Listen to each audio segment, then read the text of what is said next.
Você aparece muito na mídia, né? Então aparece ali, até a gente tava comentando, acho que a primeira vez que eu vi foi no Domingo Espetacular, né? No caso do Dr. Pietro aqui e tal. Mas acredito que a mídia, em que momento que a mídia começa a atrapalhar? Eu vou dizer assim, a defesa pública é muito importante.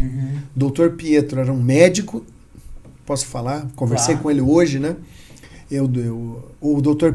Pietro é um médico que atua dentro da legalidade e estava sendo acusado de um crime de homicídio, um crime muito grave.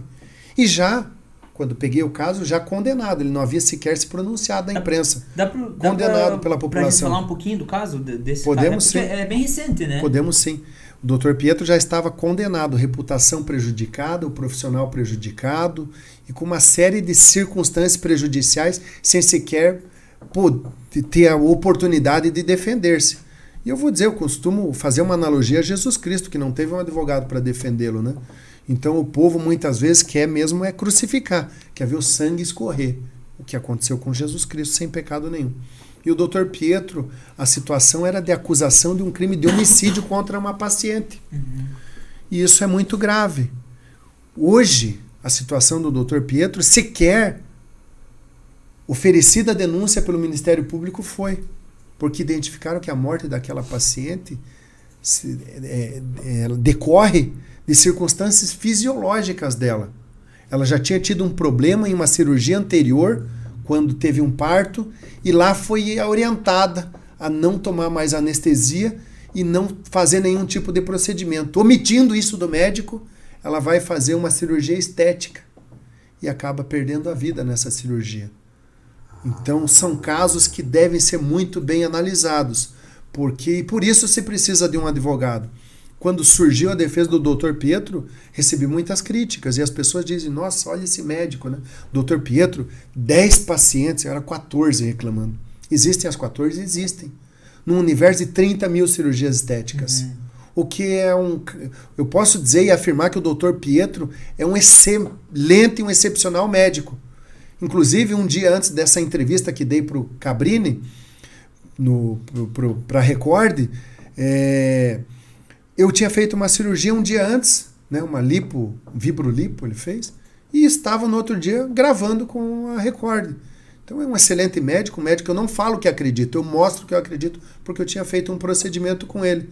E que no decorrer das investigações, tive conversando com o delegado, não há nada que aponte qualquer falha omissiva, né, ou até profissional contra o Dr. Pietro. Então, muitas vezes, a mídia quer vender aquilo que realmente traz interesse dos consumidores, ou seja, de quem está ouvindo ou quem está vendo.